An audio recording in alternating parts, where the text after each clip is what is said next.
یہ لشکر جو ہے وہ سمندر کے قریب آیا تو ایک مچھلی جو ہے وہ ساحل سمندر پہ پائے گی۔ اس مچھلی کا نام تھا عنبر، اور اس کا تیل بھی جو ہے وہ استعمال کرتے رہے۔ اتنی بڑی مچھلی تھی کہ پورا لشکر آدھا مہینہ، تقریباً آدھا مہینہ جو ہے وہ اس کا گوشت کھاتے رہے۔ حضرت ابو عبیدہ نے اس کی پسلی کا ایک ٹکڑا جو ہے وہ نکالا اور لشکر کے سب سے لمبے آدمی کو اس کے ساتھ کھڑا کیا تو وہ اس کے نیچے سے گزر گیا۔ ہر موسم میں اللہ کے نبی صلی اللہ علیہ وسلم کو دشمنوں کا سامنا کرنا پڑا، یا تو وہ حملہ کرتے تھے یا اللہ کے نبی صلی اللہ علیہ وسلم کو پریمپٹیولی، یعنی ان کے حملوں سے بچنے کے لیے جو ہے مہمات بھیجنی پڑتی تھی، جن میں وہ خود بھی شامل ہوتے اور کبھی اپنے صحابیوں کے ساتھ یا اپنے صحابیوں کو امیر بنا کے ان کی قیادت میں لشکر بھیجے جاتے تھے۔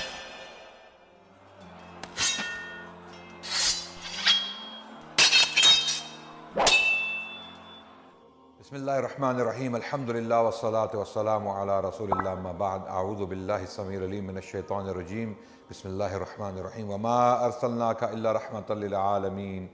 ناظرین کرام، آپ کی خدمت میں تاریخ اسلام کے سلسلے کی ایک اور کڑی پیش کرنے جا رہے ہیں۔ پچھلی قسطوں میں ہم غزوہ احزاب اور اس کے بعد کے جو واقعات تھے ان کا ذکر کر رہے تھے۔ اس کے بعد سریہ طرف یا ترک ہوا۔ یہ سریہ بھی حضرت زید بن حارثہ رضی اللہ عنہ کی قیادت میں جماد الآخرہ میں طرف یا ترک نامی مقام کی طرف روانہ کیا گیا۔ یہ مقام بنو ثعلبہ یا بنو ثعلبہ کے علاقہ میں تھا۔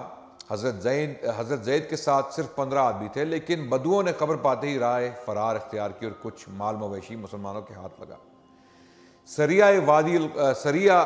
وادی القرا، یہ سریہ 12 آدمیوں پر مشتمل تھا اور اس کے کمانڈر بھی حضرت زید رضی اللہ عنہ ہی تھے، اور یہ رجب 6 ہجری میں پیش آیا۔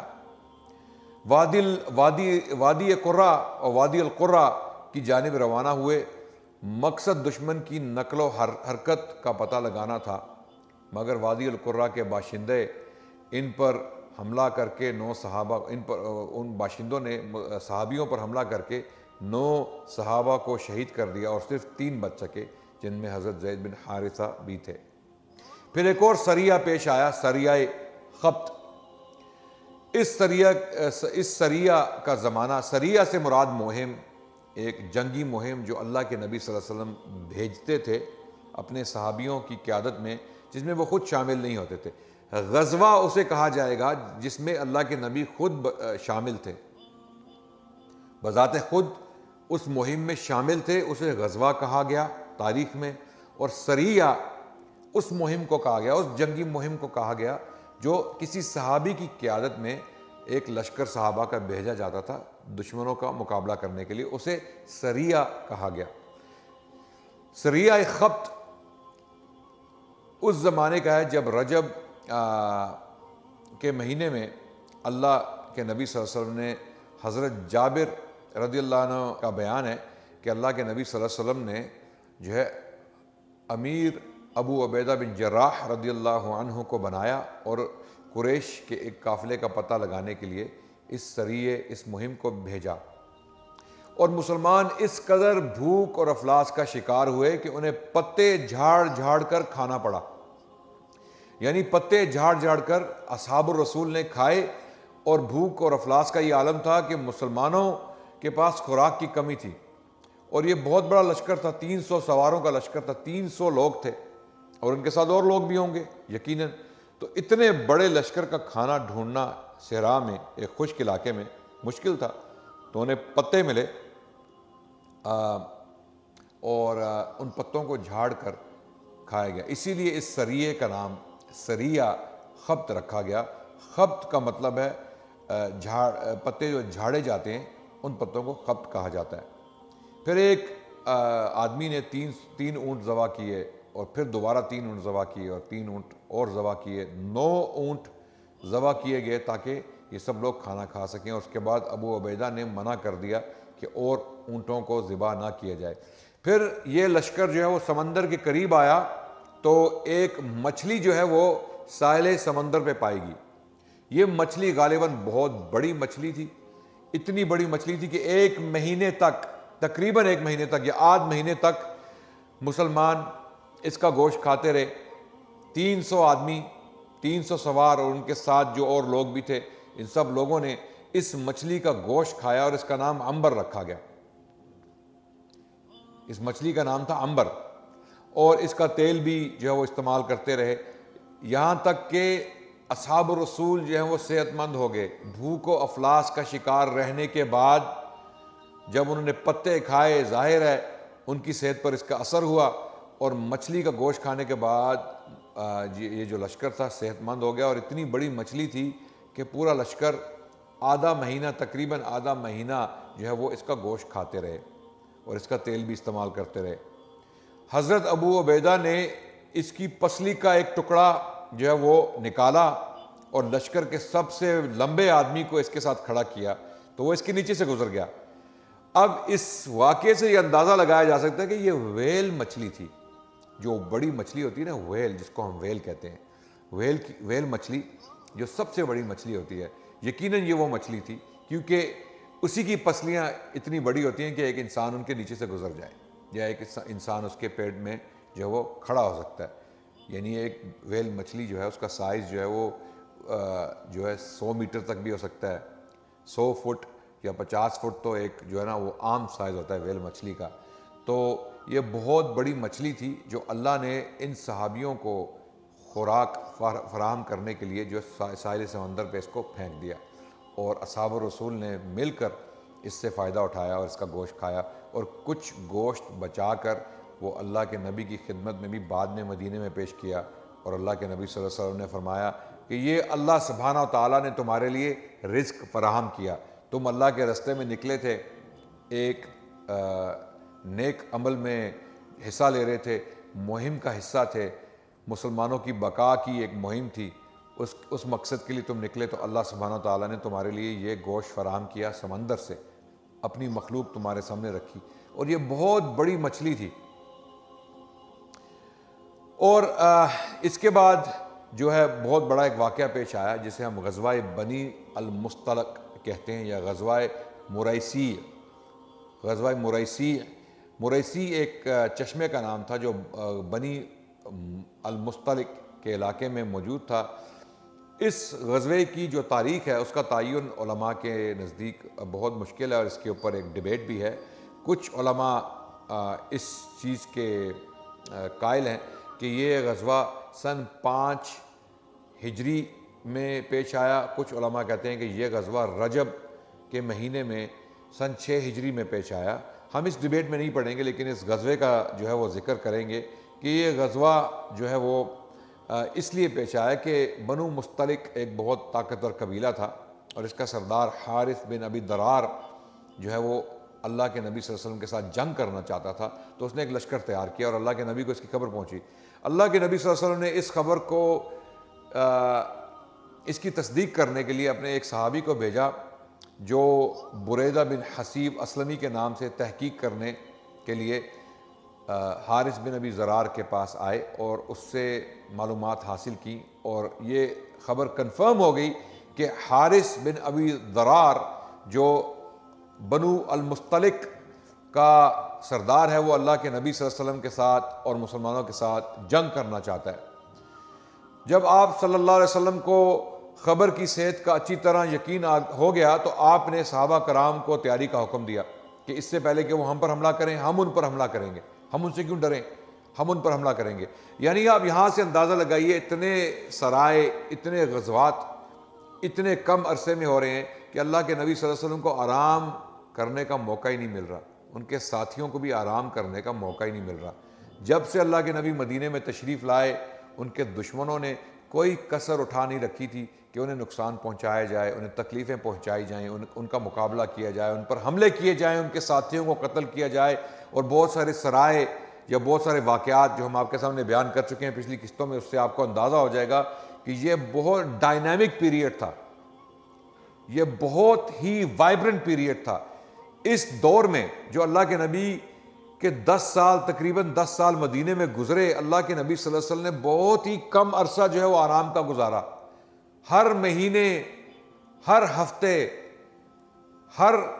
موسم میں اللہ کے نبی صلی اللہ علیہ وسلم کو دشمنوں کا سامنا کرنا پڑا، یا تو وہ حملہ کرتے تھے یا اللہ کے نبی صلی اللہ علیہ وسلم کو پری ایمپٹیولی،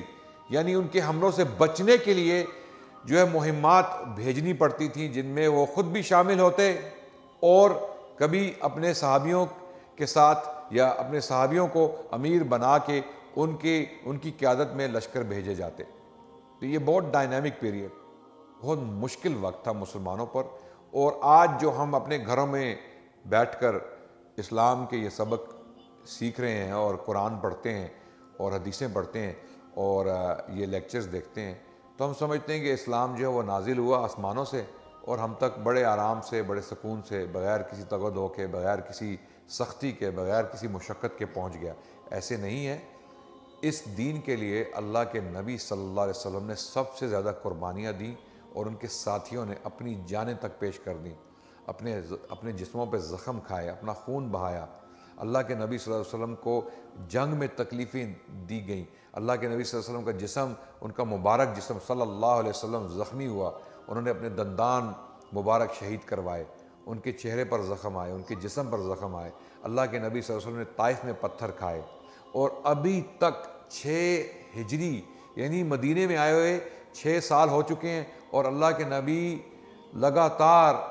جنگوں کا شکار ہیں، جنگیں لڑنے پر مجبور ہیں۔ اگر وہ جنگ نہیں لڑیں گے تو مارے جائیں گے، مار دیے جائیں گے۔ آج تو ہم نمازیں آرام سے پڑھتے ہیں مساجد میں، ہم رمضان کے روزے بھی رکھتے ہیں، حج بھی کرنے جاتے ہیں، اور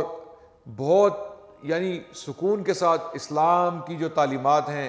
اسلام کی جو نعمتیں ہیں، ان کو انجوائے کرتے ہیں۔ لیکن اس کے پیچھے بہت بڑی قربانیاں ہیں،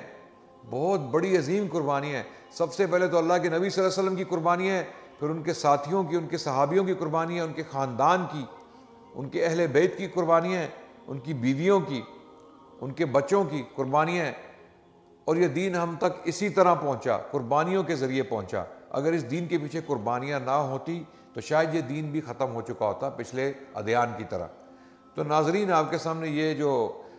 واقعات میں پیش کر رہا ہوں، اللہ کے نبی کی زندگی کی تاریخ جو ہے، ان کی تاریخ آپ کے سامنے پیش کی جا رہی ہے۔ اس کا مقصد یہ ہے کہ آپ یہ بات سمجھ لیں کہ یہ کوئی معمولی واقعات نہیں ہے۔ کسی صحابی کا مارا جانا، ان کا قتل کیا جانا، ان کا خون بہانا جو ان کے دشمنوں نے بہایا، وہ ایک معمولی بات نہیں ہے۔ اللہ کے نبی کا خود اونٹ پر سوار ہو کے، خود پیدل میدان جنگ کا سفر کرنا یا مشکلات کا سامنا کرنا، اصحاب رسول کا پتے کھانا، سوکھے ہوئے پتے کھانا، یا سمندر سے جو مچھلی باہر آ جائے اللہ سبحانہ و تعالیٰ اسے باہر ساحل سمندر پہ پھینک دیں اور اس مچھلی کا کھانا اور اپنی صحتیں خراب کرنا، یعنی مشکلات اٹھانا سفر کا، یہ کوئی معمولی باتیں نہیں ہیں۔ ان پر غور کرنے کی ضرورت ہے اور یہ دیکھنا ہے کہ کیا ہم اس دین کے ساتھ مخلص ہیں، کیا ہم اللہ کے نبی صلی اللہ علیہ وسلم کی قربانیوں کی قدر کرتے ہیں، کیا ہم نماز نہیں پڑھتے ہیں، کیا ہم اللہ کے نبی صلی اللہ علیہ وسلم کے ساتھ اتنی محبت بھی نہیں رکھتے کہ ہم ان کی پیروی کر سکیں، نمازیں پڑھ سکیں، یا دوسروں کے ساتھ اچھا سلوک کر سکیں، اپنے ماں باپ کا خیال رکھ سکیں، اسلام کی جو بیسک بنیادی تعلیمات ہیں ان پر چل سکیں۔ کیا ہم مسلمان بھی ہیں؟ کیا ہم صحیح معنوں میں ایمان رکھتے ہیں؟ کیا ہم اللہ کے نبی صلی اللہ علیہ وسلم کی جو قربانیاں ہیں ان کے ساتھ انصاف کر رہے ہیں؟ یہ چیزیں آپ نے اپنے ذہن میں رکھنی ہیں۔ تو اسی دوران غزوہ بنی المصطلق کی طرف چلتے ہیں۔ تو اللہ کے نبی صلی اللہ علیہ وسلم کو جب خبر ہوئی تو آپ نے لشکر تیار کیا اصحاب الرسول کا اور حملے کا حکم دیا۔ روانگی 2 شعبان کو ہوئی۔ اس غزوے میں آپ کے ہمراہ منافقین کی بھی ایک بہت بڑی جماعت تھی، یعنی وہ پہلے غزووں میں حصہ نہیں لیتے تھے، لیکن اس غزوے میں انہوں نے حصہ لیا۔ آپ نے مدینے کا انتظام زید بن حارثہ کو سونپا۔ یہ بھی کہا جاتا ہے کہ ابو ذر الغفاری رضی اللہ عنہ کو سونپا یا نمیلہ بن عبداللہ لیثی کو سونپا۔ حارث بن ابی ذرار نے اسلامی لشکر کی خبر لانے کے لیے ایک جاسوس بھیجا، جسے مسلمانوں نے گرفتار کیا اور اسے قتل کر دیا گیا۔ ایک جاسوس تھا جو جاسوسی کرنے آیا تھا۔ جب حارث بن ابی ذرار اور اس کے رفقا کو رسول اللہ صلی اللہ علیہ وسلم کی آمد کی خبر ہوئی اور انہیں پتہ چلا کہ یہ قریب آ چکے ہیں، تو ان لوگوں نے خوف زدہ ہو کے جنگ نہ کرنے کا فیصلہ کیا، جس طرح کہ صحیح البخاری میں روایت ہے کہ اللہ کے نبی صلی اللہ علیہ وسلم نے چشمہ مریسی جو ان کا ایک چشمہ تھا بنو المستلق کا، اس کے قریب پہنچ کر ان پر حملہ کیا تو یہ لوگ اپنے اہل و عیال کو چھوڑ کر بھاگ گئے، اور اللہ کے نبی صلی اللہ علیہ وسلم کے ہاتھ ان کی عورتیں اور بچے آئے، اور انہی قیدیوں میں حارث بن ابی ضرار کی بیٹی، ان کی صاحبزادی جویریہ، جو اللہ کے نبی صلی اللہ علیہ وسلم کی زوجہ بعد میں بنی، وہ بھی آئیں۔ بہت سارے مال مویشی بھی مسلمانوں کے ہاتھوں میں آئے، اور مسلمانوں کا صرف ایک آدمی، ایک انصاری صحابی جو ہیں وہ شہید ہوئے، وہ بھی اپنے ہی ایک ساتھی سے غلط فہمی کی بنیاد پر وہ شہید کر دیے گئے، کیونکہ ایک صحابی نے یہ سمجھا کہ یہ انصاری دشمن ہیں اور دشمن سمجھ کے ان کو قتل کر دیا، لیکن وہ صحابی تھے، انصاری تھے، تو ایک ہی مسلمانوں کا آدمی مارا گیا اس غزوے میں۔ اس غزوے میں جنگ نہیں ہوئی، صحیح روایات کے مطابق یہی کہا جاتا ہے کہ جنگ نہیں ہوئی، مقابلہ نہیں ہوا، بلکہ جو ہے وہ دشمن اپنا مال مویشی، اپنے اہل و عیال چھوڑ کر بھاگ گئے اور وہ مسلمانوں کے قبضے میں آئے۔ قیدیوں میں حضرت جویریہ، جس طرح میں ذکر کر چکا ہوں، رضی اللہ عنہا بھی تھیں، جو بنو المستلق کے سردار کی صاحبزادی تھیں۔ وہ ثابت بن قیس کے حصے میں آئی اور ثابت نے انہیں مکاتب بنا لیا۔ مکاتب سے مراد یہ ہے کہ ایک کانٹریکٹ ان کے ساتھ لکھ لیا کہ آپ اپنی آزادی کی قیمت مجھے ادا کر دیں گی تو میں آپ کو آزاد کر دوں گا۔ پھر اللہ کے نبی صلی اللہ علیہ وسلم نے حضرت ثابت کو کچھ رقم دے کے انہیں آزاد کروایا، حضرت جویریہ کو، اور حضرت جویریہ سے نکاح کر لیا، اور اسی وجہ سے اصحاب الرسول نے 100 گھرانوں کو آزاد کر دیا۔ جو قیدی بنائے گئے تھے بنو مستلق کے لوگ، ان سب کو آزاد کر دیا اصحاب الرسول نے، اس لیے کہ اب وہ کہنے لگے کہ یہ اللہ کے نبی کے سسرال ہیں، کیونکہ انہی میں سے ایک خاتون کی شادی، ان کا نکاح اللہ کے نبی صلی اللہ علیہ وسلم سے ہو چکا ہے، جو جویریہ کے نام سے بنو مستلق کے سردار کی صاحبزادی تھی، ان کا نکاح اللہ کے نبی صلی اللہ علیہ وسلم کے ساتھ ہوا۔ اور اس کی وجہ بھی یہی تھی کہ صحابی بھی یہی چاہتے تھے کہ اللہ کے نبی جویریہ کے ساتھ نکاح کر لیں، کیونکہ وہ سردار کی صاحبزادی تھی، تو ان کے لیے یہی موضوع تھا کہ وہ اللہ کے نبی صلی اللہ علیہ وسلم کے نکاح میں آئیں، اسی لیے اس کا اہتمام کیا گیا۔ اور اللہ کے نبی صلی اللہ علیہ وسلم کے ساتھ نکاح کے بعد ان کے جو خاندان تھے بنو مستلق کے، ان کو بھی آزاد کر دیا گیا۔ اصحاب الرسول نے مروتاً یہ قدم اٹھایا، 100 گھرانوں کو مسلمان ہونے کے بعد آزاد کر دیا گیا، اور یہ بھی کہا گیا کہ یہ اللہ کے نبی کے سسرال ہیں۔ اللہ اکبر! یعنی اصحاب الرسول کو اللہ کے نبی سے اس قدر محبت تھی کہ جو مال و متاع ان کے قبضے میں آیا، جو قیدی ان کے قبضے میں آئے، انہوں نے ان کو آزاد کر دیا، اسی لیے کہ انہی میں سے ایک خاتون اللہ کے نبی صلی اللہ علیہ وسلم کی منکوحہ تھیں، ان کی زوجہ تھیں، تو انہوں نے مروتاً ان کے رشتہ داروں کو چھوڑ دیا، ان سے صلہ رحمی کا جو ہے وہ رویہ رکھا۔ جبکہ پہلے ذکر کر چکا ہوں کہ غزوہ بنی المستلق میں بہت سارے منافقین بھی شامل ہو گئے مسلمانوں کے لشکر میں۔ پہلے یہ لوگ مسلمانوں کے ساتھ لشکر کشی میں حصہ نہیں لیتے تھے، لیکن اس لشکر کشی میں وہ شامل تھے، اور انہوں نے جو حرکتیں کی، ان کو جو اللہ سبحانہ وتعالیٰ نے ان